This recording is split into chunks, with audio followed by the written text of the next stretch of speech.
yang dilanjutkan Ustaz adalah melangkahkan gajahnya ke B4 skal ya, dengan tujuan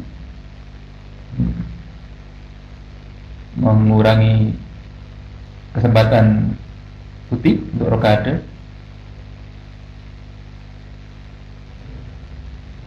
dan Carlsen menjawab dengan raja F1.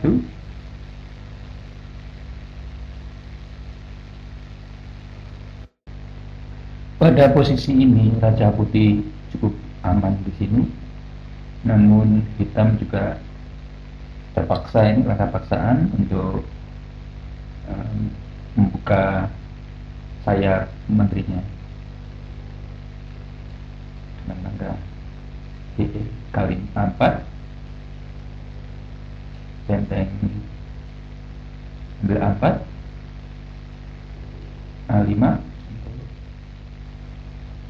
membantu gajah di sini.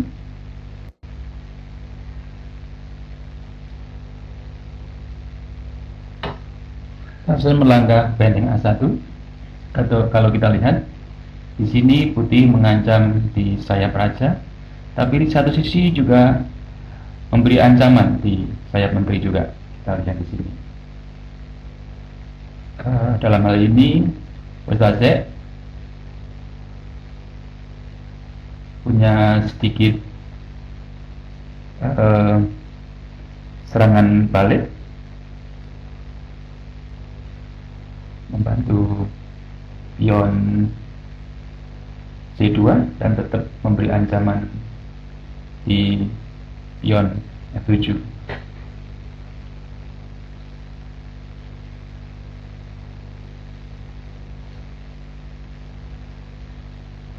Ya, mencoba untuk memberi bantuan dan bermain di sayap menteri.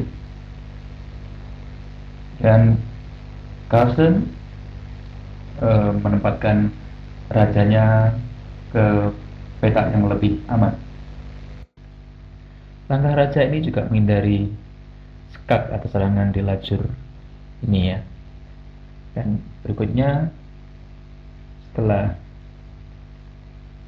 Ustaz melangkahkan gajah F8, Carlsen memberi langkah godaan atau memberikan langkah yang mengacaukan ya ke menteri ke H5 dengan target pion di F7, dan nanti berikutnya benteng juga bisa ditambahkan di sini kalau memungkinkan.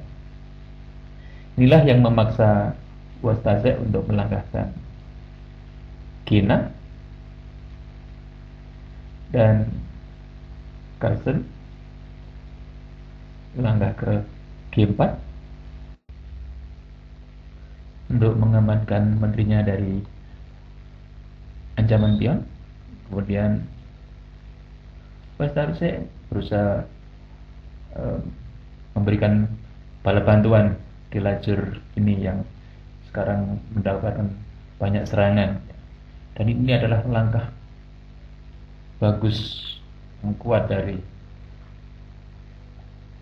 Carlsen H5 yang nanti bisa membuka ini dan mendobrak ini dan mungkin membuka lajur H ini. Dengan serangan yang bertubi-tubi di sayap raja ini, akhirnya Ustaz selalu melangkah dengan terpaksa. Kali ini Ustaz berusaha mengadu menterinya, namun tentu saja Carlsen tidak mau ya, terus mencari langkah yang lebih bagus. E2 mengancam benteng. Akhirnya hitam terpaksa melangkah F6 lagi untuk membantu benteng di sini. Berikutnya Carlsen melangkah B5 mengalihkan menterinya bertempur di sayap raja ke pertempuran di sayap menteri. Nah, para pecinta catur sekalian, kalau kita bermain catur, hendaknya tidak hanya fokus pada sayap menteri saja atau sayap menteri saja atau sayap raja saja. Kadang-kadang kita perlu merubah strategi ya. Kadang-kadang bertarung di sayap menteri, kadang sayap raja, atau kadang-kadang kita beralih ya, melihat situasi dan kondisinya. Karena ditekan terus, maka kali ini Wastase melakukan langkah yang keliru dengan melangkah menteri C6 dengan maksud lagi-lagi mengadu menteri. Menurut GM Danielki, sebenarnya yang langkah bisa dibilang lebih bagus adalah benteng C5, dan mungkin nanti akan Carlsen akan melangkah C8, menteri D6 lagi-lagi nyoba mengadu menteri B7,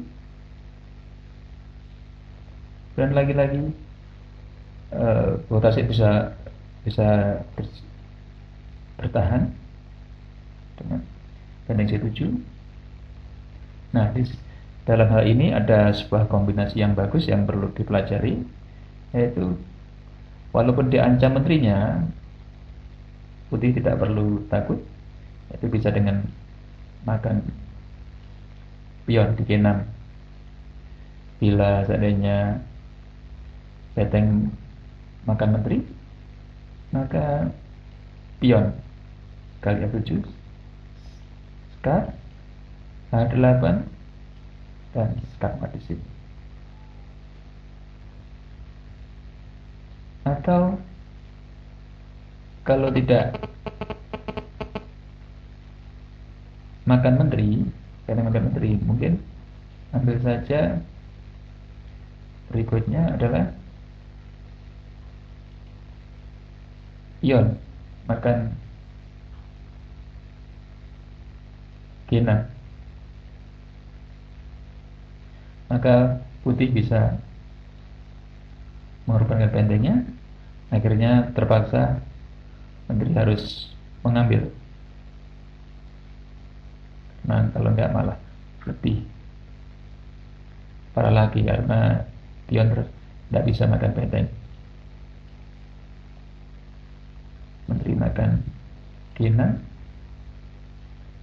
menteri makan C7, dan saya kira tidak sulit untuk melanjutkan langkah untuk mencapai kemenangan bagi Carlsen dalam posisi yang seperti ini. Oke, kita kembali ke posisi semula, yaitu menteri C6.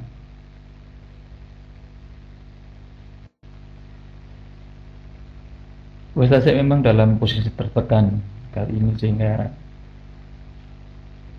melakukan salah kalkulasi. Di samping itu juga karena waktunya yang mepet atau yang sudah nipis, maka Carlsen langsung akan pion di E5 dan Wastase menjawab dengan benteng E7. Coba kita kembali. Kalau kita lihat di sini, sepertinya hitam punya taktik yang kuat, yaitu dengan menekan gajah ke D6 dengan maksud mengepin menteri dan benteng. Tapi putih punya jawaban yang kuat, yaitu pion H5 ambil pion G6. Jika dimakan sama pion, maka start, karena kita ketahui pion ini tidak bisa makan benteng. Bagaimana halnya bila gajah makan menteri? maka pion akan makan pion F7 double skak. Kalau raja ke sini tentunya akan mati, skakmat. Kalau raja ke sini tentunya benteng ke G8 skak. Raja pindah dan dilanjutkan promosi pion menjadi menteri. Tentunya hitam akan menang dengan mudah. Oke, kita kembali ke langkah sebelumnya, yaitu posisi seperti ini.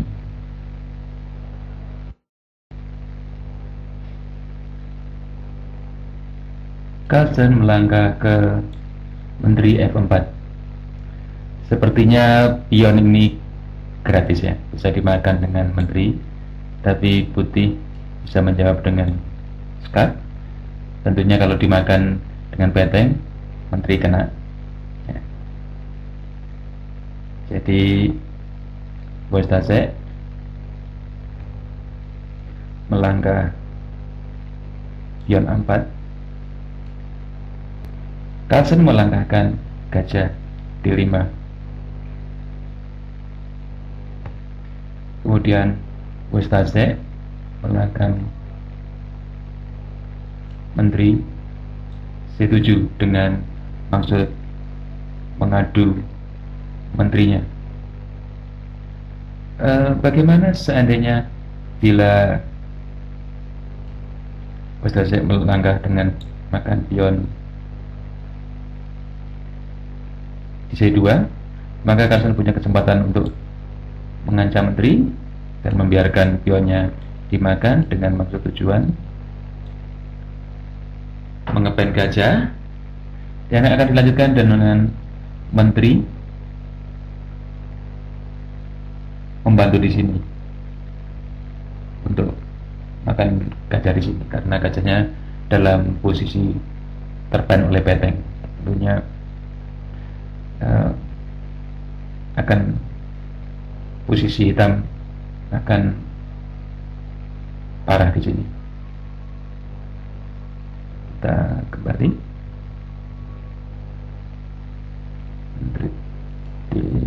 di C7.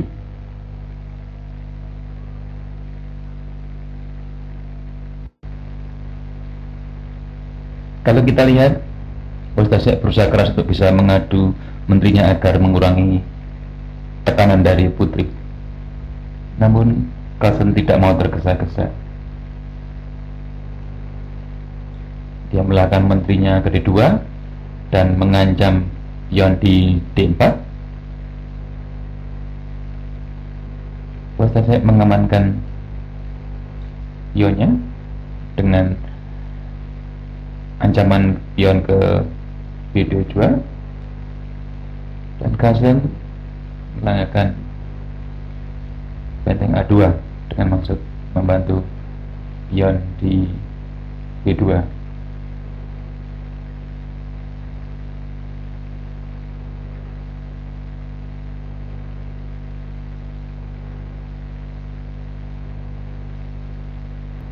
Westase berusaha memberi tekanan ke pion C7.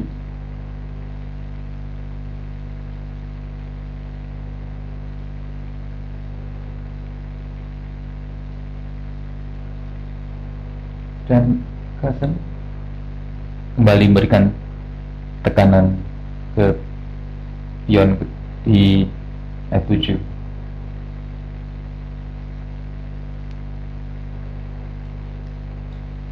Lagi-lagi Westase berusaha mengadu menterinya ya. Posisinya sangat penting di sini. Dan karena Carlsen dalam posisi yang bagus, maka dia tidak tergesa-gesa untuk melangkah. Dia memastikan semuanya aman dan memastikan bahwa dia akan memberikan skakmat dengan baik.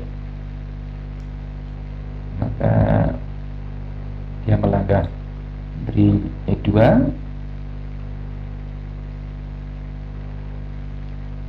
Kemudian benteng Vietnam, dan sekarang kemudian melanjutkan serangannya di sayap raja dengan pion. Makan Vietnam, bisa saya dapat diambil. Langkah ketiga adalah memberikan ruang untuk raja agar mendapatkan posisi yang aman.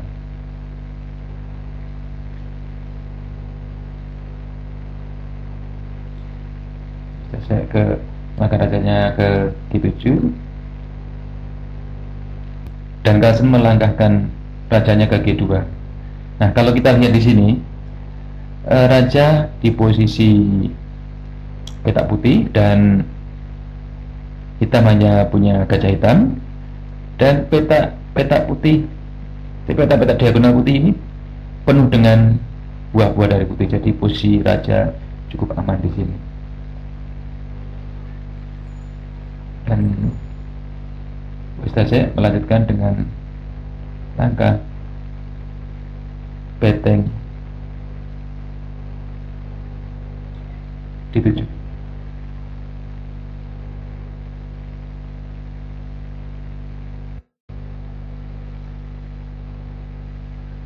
Dan langkah Carlsen berikutnya adalah menteri kembali ke G1 dengan tujuan, bisa kita lihat di sini, benteng bisa ke D3 memberi ancaman pion di D4, atau mungkin ke sini memberi ancaman pion di A4, atau juga mungkin menterinya ke A1 di sini. Jadi memang punya beberapa alternatif. Kemudian saya melanjutkan dengan langkah menteri ke F6, dan Carlsen mengadu. Dan sebenarnya ini Carlsen sudah menang dalam posisi ini. Kemudian Carlsen punya langkah pamungkas, yaitu pion C3, Westase makan pion di C3, dan Carlsen mengancamkan bentengnya kepada menteri. Di sini Westase menyerah, karena kalau kita lihat, seandainya dilanjutkan, katakan menteri makan pion di G2, maka putih bisa start di sini di G4,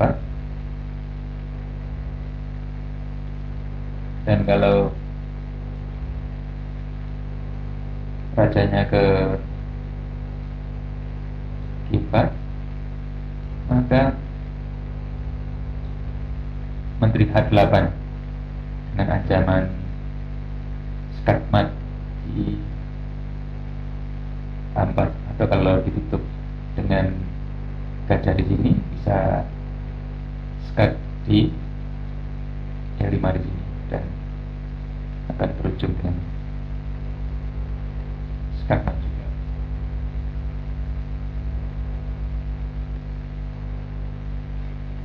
Demikianlah video tutorial antara Carlsen dan Buktaisa yang pada turnamen Tata Steel tahun 2017 bulan Januari. Semoga video ini bermanfaat bagi para pecinta catur sekalian. Sampai jumpa di video tutorial berikutnya.